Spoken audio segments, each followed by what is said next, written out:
नमस्कार दोस्तों, आप सभी का स्वागत है हमारे YouTube चैनल शिक्षा सबको में।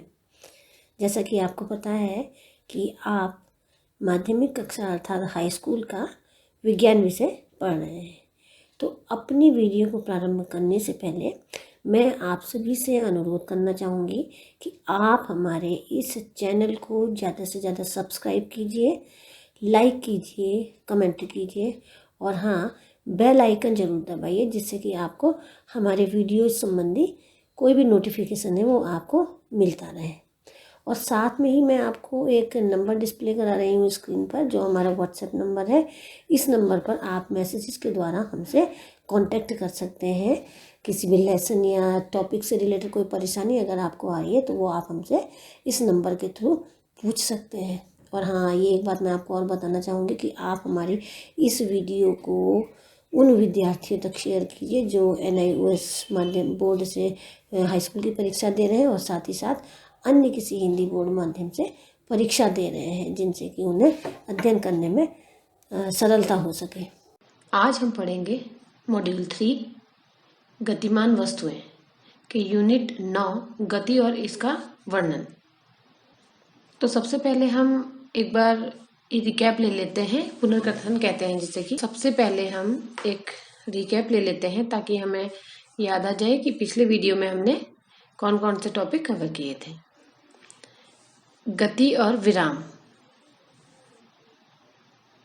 गति के प्रकार, दूरी और विस्थापन, दूरी और विस्थापन का ग्राफीय निरूपण, चाल, वेग, औसत चाल एवं औसत वेग। तो आज जो हम यहाँ पे अध्ययन करेंगे वो हम अध्ययन करेंगे गति का ग्राफीय निरूपण, कि गति को हम ग्राफ के रूप में कैसे तो सबसे पहले होता है स्थिति समय ग्राफ और एक होता है वेग समय ग्राफ। तो पहले हम देखेंगे कि स्थिति समय ग्राफ क्या होता है। तो इसमें हम सिंपली करते क्या है कि हम वस्तु की गति का ग्राफ खींचने के लिए तो जो विभिन्न समय होते हैं, जो विभिन्न भिन्न समयों पर इसकी जो स्थिति होती है उसको तो हम वाई एक्सिस पर तथा जो समय है उसको हम एक्स एक्सिस पर दर्शाते हैं। तो आप सिंपली समझ लीजिए कि स्थिति समय ग्राफ में हम समय को लेते हैं एक्स एक्सिस पर और उस समय के सापेक्ष जो भी उसकी स्थिति है उसको हम लेते हैं वाई एक्स पर। इसको समझने के लिए हम एक उदाहरण लेते हैं यहाँ पर, जिसमें कि हमने भिन्न भिन्न समयों में वस्तु की किसी भी वस्तु जो कि गति कर रही है उस वस्तु की विभिन्न स्थितियों को दर्शाया हुआ है। जैसे कि हमने देखिए यहाँ पे ये टेबल है, एक सारणी दी हुई है, ये लिखा हुआ है समय सेकंड में और उसकी स्थिति मीटर में। तो देखिए जब 0 सेकंड है 0 तो उसकी स्थिति भी 0 है, ठीक है, मतलब अभी वो चलना शुरू नहीं किया है 0 समय पे।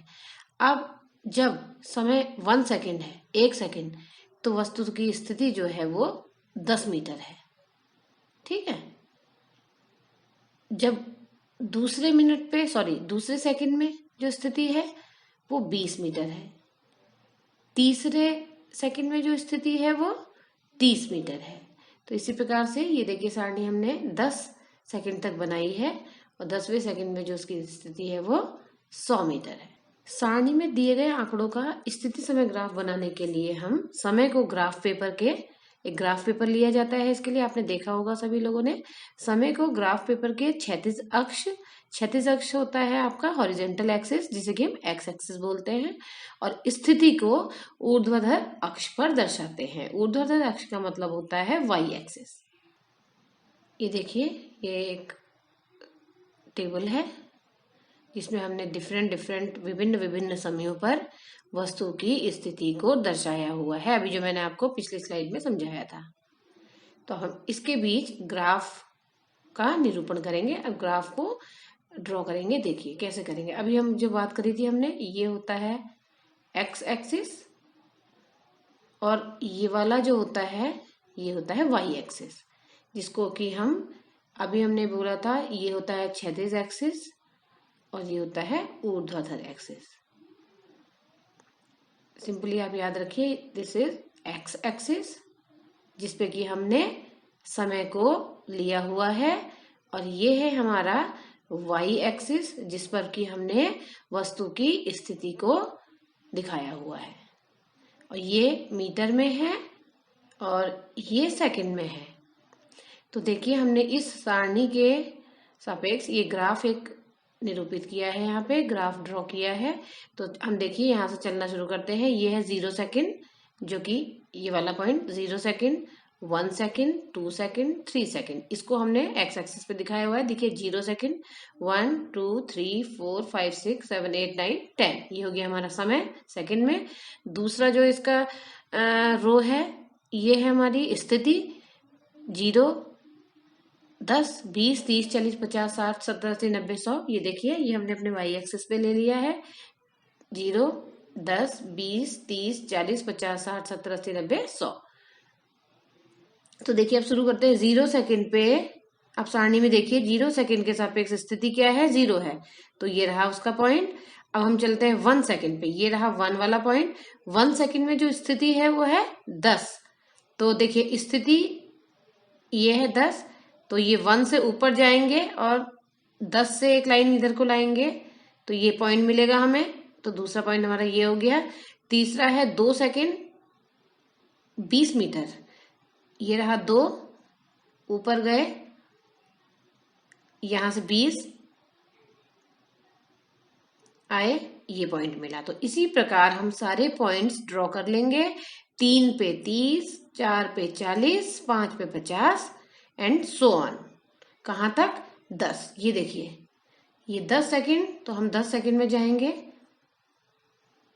और ये रहा हमारा 100, क्योंकि यहाँ 10 के सापेक्ष 100 है, तो 100 से एक लंब डालेंगे तो ये हमें पॉइंट मिलेगा। इस पॉइंट से अगर नीचे लंब डालते हैं तो देखिए यहाँ 10 पे मिलता है और यहाँ 100 पे मिलता है। तो आप समझ लीजिए 100 से 100 पे एक पैमाना रख के आप लाइन ड्रॉ करेंगे और एक 10 पे पैमाना रख के आप लाइन ड्रॉ करेंगे, तो वो बिंदु जहां पर वो कट होगा वही सारे पॉइंट। इसी प्रकार हम सारे पॉइंट्स ड्रॉ कर सकते हैं।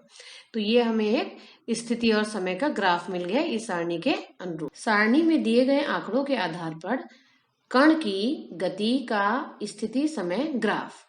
ये हमने बताया है कि जो सारणी में जो हमने समय दिया है और जो स्थिति दी है उसके आधार पर कण, किसी भी कण की गति का स्थिति समय ग्राफ ये है। इस प्रकार पूरी गति के दौरान वेग स्थिर है, जो कि 10 मीटर प्रति सेकंड के बराबर है। वस्तु की गति जिसमें वेग नियत रहता है एक समान गति कहलाती है। अभी पिछली सारणी में, पिछले जो अभी टेबल हमने उदाहरण लिया था, वहां पे हमने ये देखा कि पूरी की पूरी गति के दौरान जो वेग है वो स्थिर बना हुआ है। मतलब जो समय के सापेक्ष जो विस्थापन है वो बिल्कुल स्थिर है, वो एक समय अंतराल में बिल्कुल बराबर है, 0 से 10। जैसे कि पिछली स्लाइड में मैं जाके बताती हूँ आपको फिर से। जैसे कि देखिए हम 0 से 1 सेकंड पे आए तो हमारा जो विस्थापन कितना हो गया, 10। उसी तरह 1 से 2 पे आए तो 10 और 20, 20 और 10 का गैप 10। 2 से 3 पे आए, 20 से 30 हुआ, यानी कि 10। तो यानी कि जो समय के सापेक्ष विस्थापन है वो स्थिर बना हुआ है। समय के सापेक्ष विस्थापन जो है वो हमारा स्थिर बना हुआ है। तो हम ये कह सकते हैं कि इस प्रकार जो ये कण की पूरी गति हुई है उसके दौरान जो वेग है उसका वो स्थिर है, क्योंकि हमें पता है वेग विस्थापन पर निर्भर करता है और जो चाल थी वो चली गई दूरी पर निर्भर करती थी। एक बार आप रिकैप आपको बता रही हूँ ताकि हमें याद आ जाए। तो यहाँ पे हमने ये देखा कि पूरी गति के दौरान जो वेग था, वेग मतलब जो कि विस्थापन के प्रोपोर्शनल होता है, जो विस्थापन पे निर्भर करता है, क्योंकि यहाँ पे आप देख रहे हैं कि विस्थापन स्थिर है, विस्थापन नियत बना हुआ है, बिल्कुल कांस्टेंट है विस्थापन। 0 से 10, 10 से 20, 20 से 30, 10 का गैप आ रहा है, तो विस्थापन स्थिर बना हुआ है, तो इसका मतलब वेग स्थिर है, जो कि कितना है, 10 मीटर प्रति सेकंड। हर 1 सेकंड में 10 मीटर का विस्थापन हो रहा है, तो वेग कितना हो गया, 10 मीटर प्रति सेकंड। तो हर सेकंड में मतलब 1 सेकंड में जो कण दूरी तय कर रहा है, जो कण की स्थिति में परिवर्तन आ रहा है वो 10 मीटर का आ रहा है। तो यहाँ पे हमारा वेग कितना हो गया, वेग स्थिर बना हुआ है जो कि कितना है 10 मीटर प्रति सेकंड। हर सेकंड पर जो वेग है वो 10 मीटर है, यानी कि 10 मीटर प्रति सेकंड के बराबर है। वस्तु की गति जिसमें वेग नियत रहता है एक समान गति कहलाती है। अब यहाँ पर हम ये बता रहे हैं कि वो गति जिसमें वेग नियत बना हुआ है, नियत मतलब कांस्टेंट बना हुआ है, जो कि इस उदाहरण में हमने देखा कि हर समय अंतराल पर वेग जो है वो सेम बना हुआ है 10 मीटर प्रति सेकंड। तो इस प्रकार की गति कहलाती है एक समान गति। तो एक बार फिर से समझ लीजिए कि वो गति जिसमें कि वेग कांस्टेंट या नियत बना रहता है उसको कहते हैं हम एक समान गति।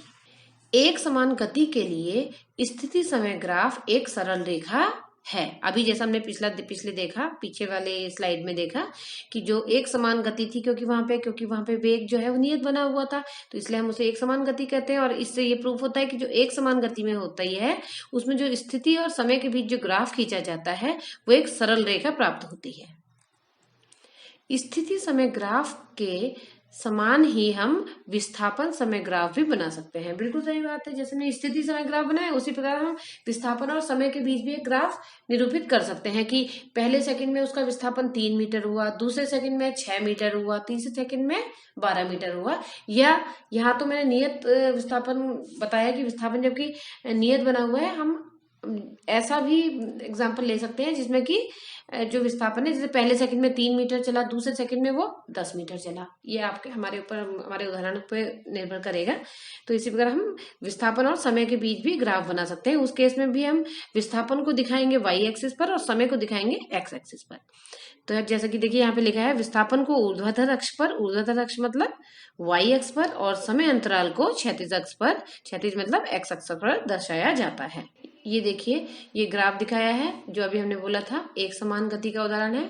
एक समान गति में जो हमें ग्राफ प्राप्त होता है वो एक सरल रेखा होती है क्योंकि इसमें समय के साथ जो स्थिति में परिवर्तन होता है वो नियत होता है, जैसे कि हमने पिछले उदाहरण में देखा। अब ये तो था एक समान गति, और एक होता है विराम अवस्था में वस्तु। विराम अवस्था में वस्तु मतलब विस्थापन जो होगा वो समय के बदलने के साथ उसकी स्थिति में परिवर्तन नहीं होगा, उसको हम बोलते हैं विराम अवस्था। किसी भी वस्तु को हम विराम अवस्था में तब बोलते हैं, हम बोलते हैं कि ये पर्टिकुलर वस्तु या ये ऑब्जेक्ट विराम अवस्था में है। कब हम उसको विराम अवस्था बोलते हैं? जबकि समय के साथ उसकी स्थिति में कोई भी परिवर्तन नहीं होता है। देखिए इसका ग्राफ, ये हमने समय को दिखाया हुआ है एक्स एक्सिस पर, वाई एक्सिस पे स्थिति को दिखाया हुआ है। तो देखिए यहाँ पर 0 समय था तब भी स्थिति ये थी, समय बढ़ रहा है तो हर अवस्था में स्थिति बराबर बनी हुई है, यूं या ऐसे उसमें कोई भी वेरिएशन नहीं आ रहा है। ये जो स्थिति है, ये देखिए ये वाला जहां मैं आपको डॉट दिखा रही हूँ रेड, ये है स्थिति। तो ये देखिए ये स्थिति का पॉइंट है, यहाँ पे हमने दर्शाया नहीं हुआ है। मान लीजिए ये 5 मीटर है तो देखिए 0 सेकंड में भी 5 मीटर है, 6 सेकंड में भी 5 मीटर है, एंड सो ऑन। 10 सेकंड की वैल्यू बदल रही है, समय की वैल्यू बदल रही है, पर स्थिति की वैल्यू नहीं बदल रही। ये स्थिति का जो पॉइंट है ये हमेशा यही बना हुआ है, देखिए समय के सारी वैल्यूज के साथ।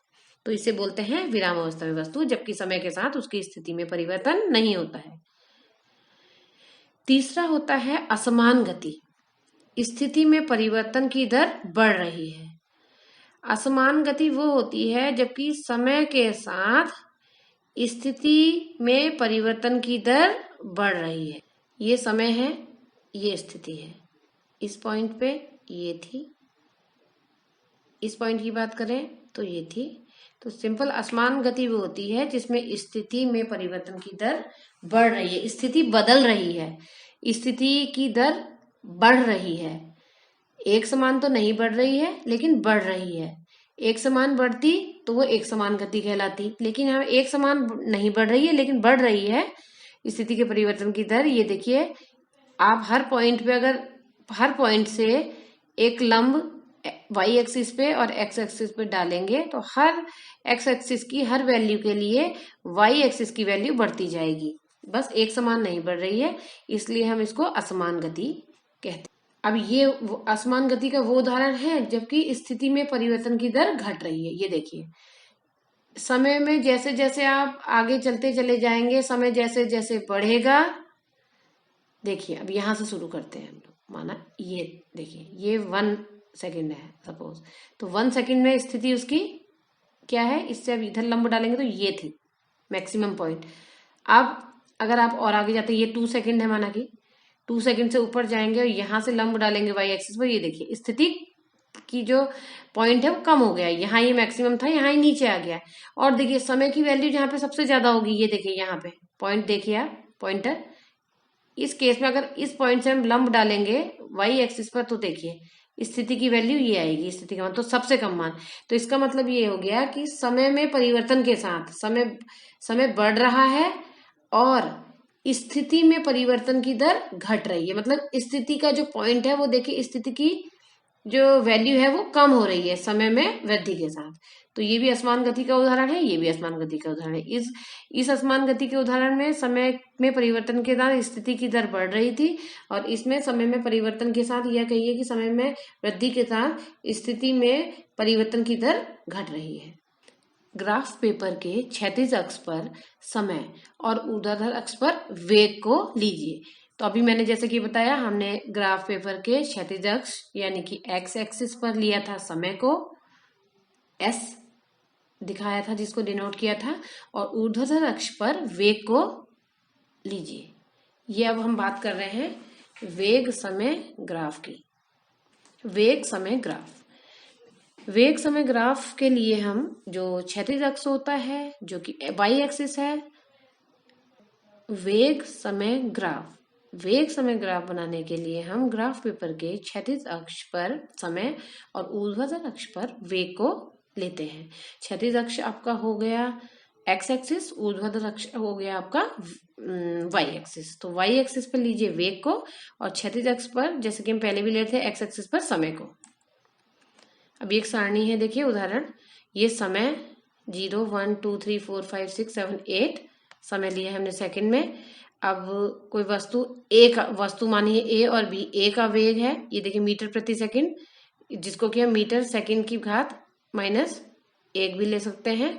इसको हमने 0 दिखाया है, 0 समय पे 0, 1 पे 10, 2 सेकंड पे 20 मीटर पर सेकंड, 3 सेकंड में 30 मीटर पर सेकंड एंड सो ऑन।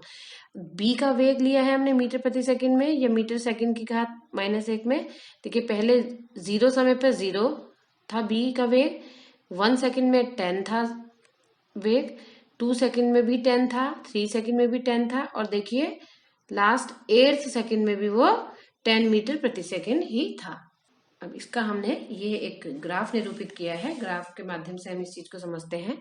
तो देखिए ये जो है, ये वाली जो लाल वाली रेखा दिखाई गई है ये वस्तु ए के लिए है, और जो ये नीली वाली सॉलिड लाइन है, जो नीली वाली डार्क लाइन है, ये हमने वस्तु बी के लिए लिया है, जो हमने बताया था आपको ए और बी।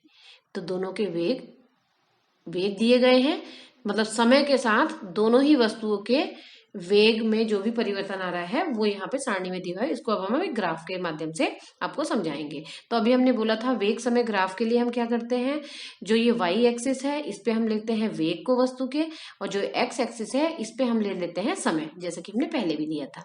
तो देखिए, तो पहला वाला ग्राफ हम ड्रॉ करते हैं ए के लिए, ठीक है, ये लाल वाली लाइन। तो देखिए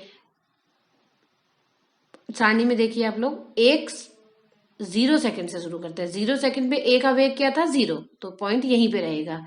अब आते हैं 1 सेकंड, 1 सेकंड पे ए का वेग कितना था, 10। तो ये आपको पता है वेग दिखाया हुआ हमने, तो 10 20 30 40 50 60 70 80, तो 1 सेकंड पे वेग 10, तो 1 से ऊपर लेके जाएंगे एक लाइन, और यहाँ 10 से लेके आएंगे, जहां पर वो काटेगी वो हमें पॉइंट मिल जाएगा।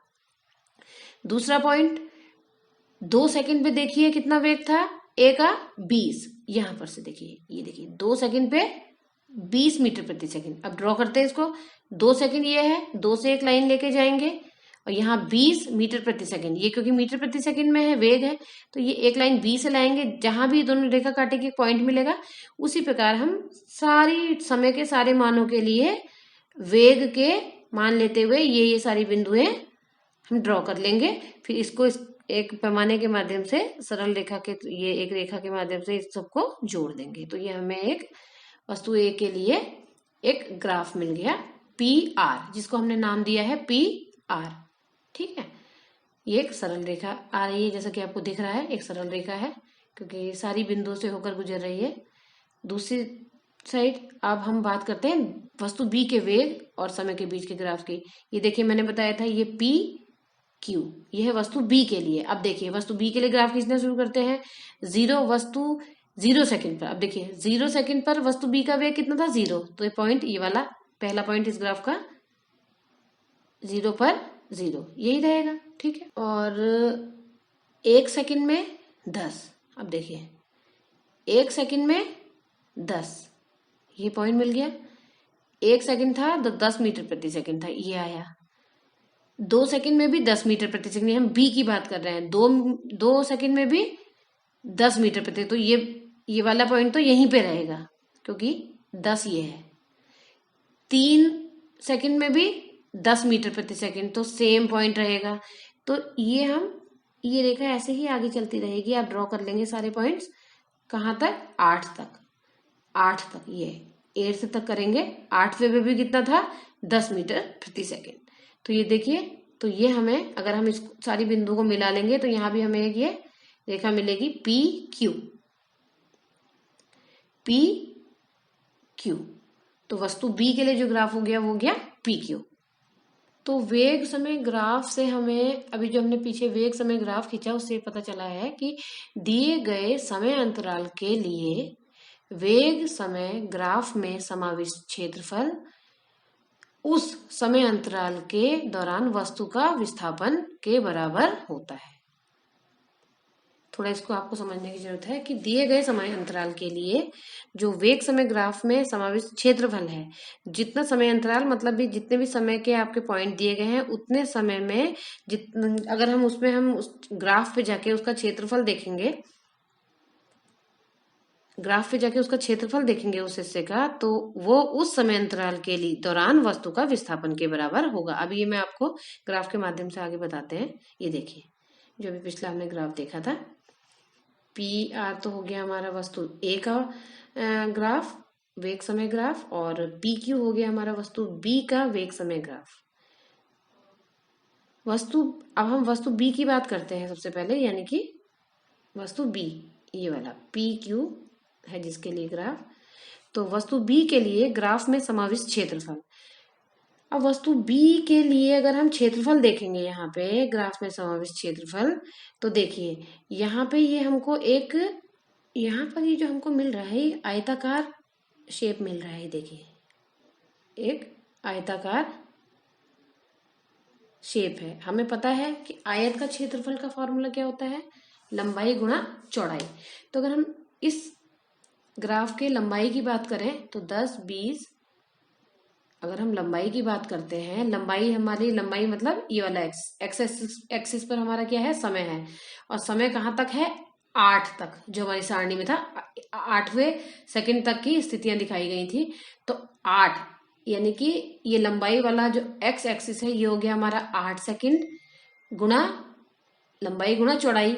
चौड़ाई में हमारा कितना है, चौड़ाई मतलब ये 10, तो इस आयत की चौड़ाई कितनी हो गई, 10 मीटर प्रति सेकंड, क्योंकि ये 10 जो है ये वेग का मान है, और वेग का जो मात्रक होता है वो मीटर प्रति सेकंड या मीटर सेकंड की घात -1 होता है।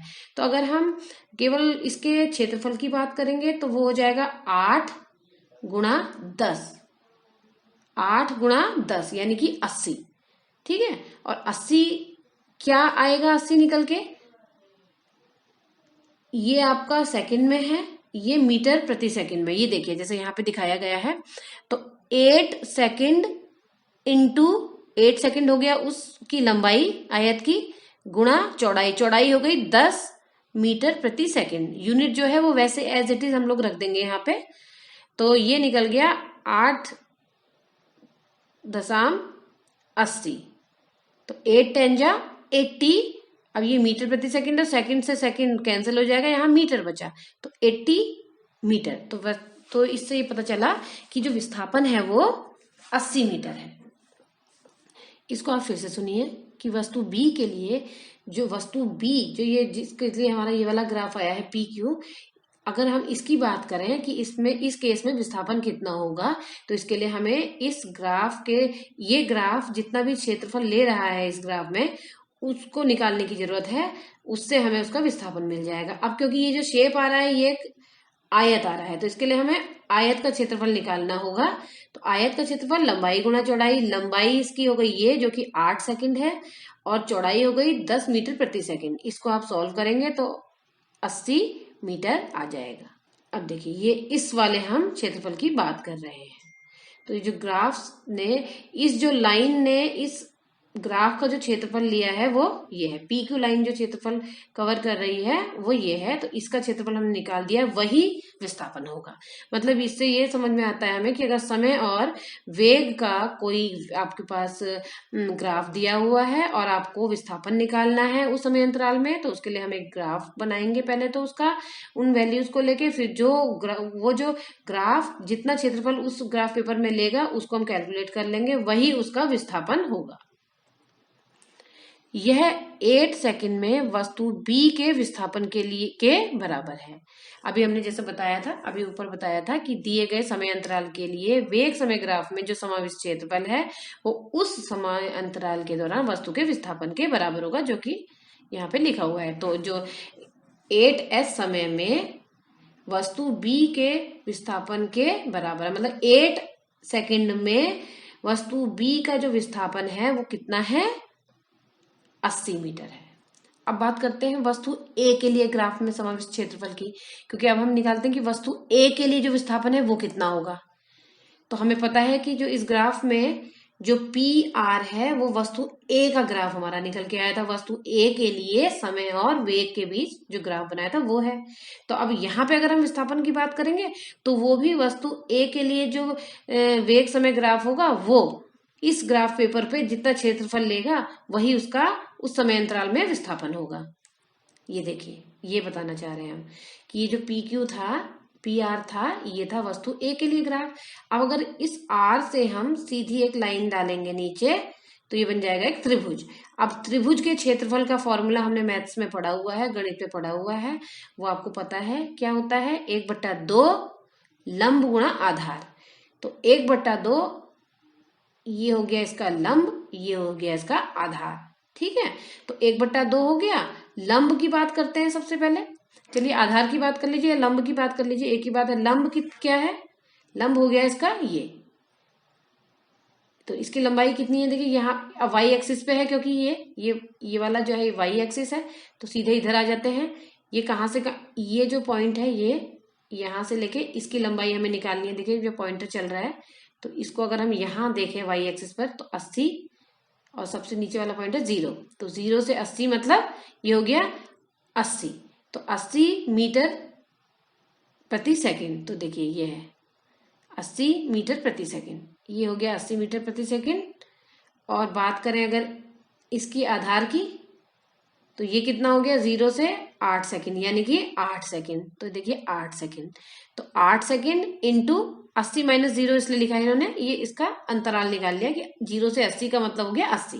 तो आप सीधे 80 भी लिख सकते हैं, क्योंकि 0 से ही शुरू है तो 80 ही होगा। वैसे भी देख लीजिए 10, 20, 30, 40, 50, 60, 70, 80 मीटर प्रति सेकंड। तो 8 सेकंड ये हो गया इसका आधार गुणा 80 मीटर प्रति सेकंड। ये देखिए, अब इसको आप हल करेंगे तो 1/2 ये हो गया 8 इंटू 80, अब मीटर प्रति सेकंड है, सेकंड की घात 1 है, ये सेकंड ये इससे कैंसिल हो जाएगा, यहाँ बचेगा मीटर, क्योंकि विस्थापन मीटर में ही आता है। तो इसको अगर आप सॉल्व कर लेंगे तो आ जाएगा 320 मीटर। इसका मतलब ये हो गया वस्तु ए के लिए जो 8 सेकंड में जो विस्थापन है उसका मान है 320 मीटर। मतलब अगर आपको ये वेग और समय के बीच में कोई ग्राफ दिया हुआ है, उसमें समय के सापेक्ष आपको वेग की वैल्यू दी गई है, तो आप ग्राफ बना लीजिए, और फिर अगर वो सरल रेखा आता है तो आप सीधे इस पे नीचे एक लंब डालिए, और ये जो हिस्सा होगा, जो कवर हिस्सा है, इसका हम क्षेत्रफल निकाल लेंगे, वही उसका विस्थापन होगा। यहाँ पर 8 सेकंड में वस्तु ए के विस्थापन के बराबर है। तो यहाँ पे 8 सेकंड में वस्तु ए के विस्थापन के बराबर है। यही चीज बताइए कि 8 सेकंड में जो वस्तु ए का विस्थापन है वो हो गया 320 मीटर। दिए गए समय अंतराल में, क्योंकि 8 सेकंड दिया हुआ है, तो 8 सेकंड में वस्तु ए का जो विस्थापन है वो 320 मीटर है। यद्यपि एक समान गति की एक सामान्य परिस्थिति में वस्तु बी के लिए हमने यह परिणाम प्राप्त किया, फिर भी यह एक सामान्य परिणाम है। यहाँ पे बताया गया है कि वस्तु बी, जो अभी बी वाला केस था, एक ए था और एक बी था। यद्यपि एक समान गति की एक सामान्य परिस्थिति में वस्तु बी के लिए हमने यह परिणाम प्राप्त किया, फिर भी यह एक सामान्य परिणाम है। जो अभी हमने कहा था कि बी के लिए जो विस्थापन था वो था लंबाई गुणा चौड़ाई, उसका निकला था, जो कि एक आयत बना रहा था। तो ये बता रहे हैं कि ये वस्तु बी के लिए था, लेकिन ये एक सामान्य है जिसको जनरलाइज भी हम यूज कर सकते हैं। माना कि अब एक छोटा सा हम इसके लिए एक एग्जाम्पल समझ लीजिए आप, कि माना कि t समय में एक वस्तु का विस्थापन x हुआ है, हमने मान लिया। t को आप कुछ भी मान लीजिए, माना कि समय है t जिसमें कि एक वस्तु का जो विस्थापन है वो x है, जो कि एक समान वेग v से चलती है। तब क्या होगा, तब जो x होगा, x मतलब विस्थापन, तो उस केस में विस्थापन का जो मान होगा, विस्थापन बराबर v into T. v into T, v मतलब हो गया उसका जो एक समान वेग दिया होगा वो, और t हो गया समय, जो कि अभी हमने पिछले वाले एग्जाम्पल में b के लिए जो हमने एक परिणाम लिया था, ये उस केस की बात हो रही है कि एक समान गति के लिए।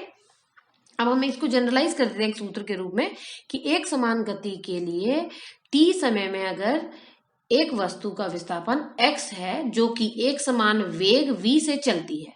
समझ लीजिए आप, कोई एक वस्तु है जो कि एक समान वेग v से चलती है और t समय में उसका विस्थापन x हुआ है।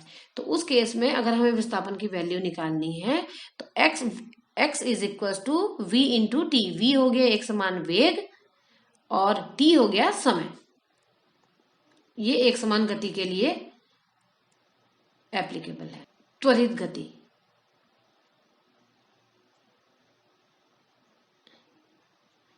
देखिए अब इसके वेग में परिवर्तन हो रहा है, अलग अलग समय में वेग अलग अलग है। गति के विभिन्न समय अंतरालों के दौरान वेग अलग अलग है, कभी कम है चाल, कभी बढ़ रही है। तो गति के विभिन्न समय अंतरालों के दौरान इसका वेग जो है डिफरेंट समय में बदल रहा है।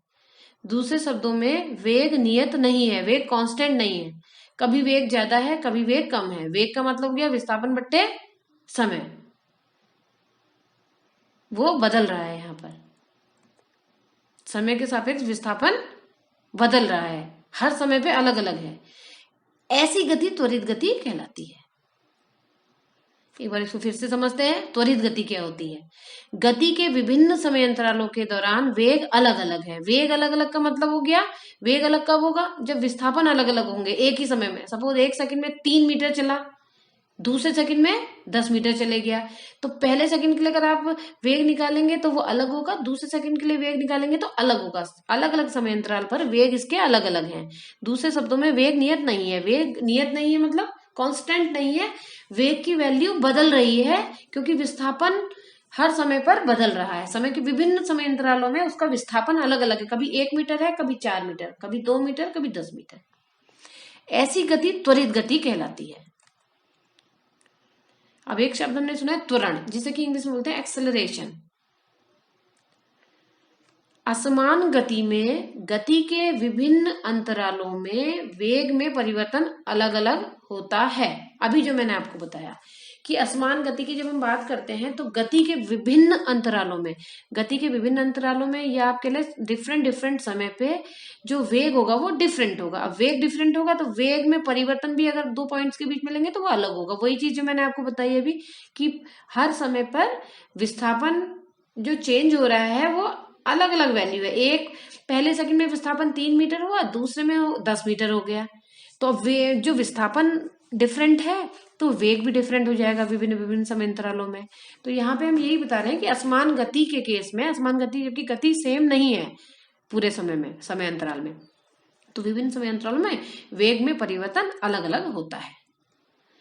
समय के साथ वेग में इस तरह का परिवर्तन त्वरण कहलाता है। यही जो परिवर्तन जो मैंने आपको बताया कि पहले समय में वेग कुछ और था, दूसरे सेकंड में वेग कुछ और था, तीसरे सेकंड में वेग कुछ और था। तो समय के साथ जो ये वेग में जो परिवर्तन हो रहा है, इसी को हम कहते हैं त्वरण, एक्सेलरेशन।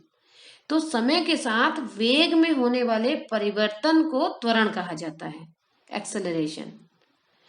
इस प्रकार के वेग में परिवर्तन को वेग परिवर्तन के दौरान लगे समय से भाग देकर त्वरण ज्ञात किया जा सकता है। अब हम कहेंगे हम एक्सेलरेशन को ज्ञात कैसे कर सकते हैं, कैसे पता लगा सकते हैं एक्सेलरेशन कितना है। तो इसके लिए हम ये कर सकते हैं कि जो वेग में परिवर्तन हो रहा है उसको वेग परिवर्तन के दौरान लगे समय से भाग देगा। सीधी सी बात है, वेग का जो परिवर्तन है, दो आपको सपोज एक वैल्यूज दी हुई हैं, उसमें वेग के अलग अलग वैल्यूज दी हुई हैं अलग अलग समय पर। तो जो वेग में परिवर्तन हुआ, एक वेग से दूसरे वेग में गया, तो जो जितना वैल्यू आएगी वेग में परिवर्तन की, उसको उस परिवर्तन में लगे हुए समय से अगर भाग दे देंगे तो त्वरण निकल जाएगा। तो त्वरण का जो सूत्र होता है उसको आप याद कर लीजिए, वो होता है वेग में परिवर्तन बट्टे लगा समय। जो वेग में परिवर्तन हो रहा है उसमें जो समय लगता है उसे त्वरण कहा जाता है। यहां से इसकी परिभाषा भी बन जाती है। देखिए, वेग में परिवर्तन की दर को त्वरण कहते हैं। अगर आप दूसरे शब्दों में कहें कि वेग में परिवर्तन में जो समय लगता है, तो वेग में परिवर्तन बट्टे लगा समय इज इक्वल्स टू त्वरण। और जो आगे हम डीपली पढ़ेंगे वो हम नेक्स्ट वीडियो में पढ़ेंगे। तो आज के लिए बस इतना। धन्यवाद।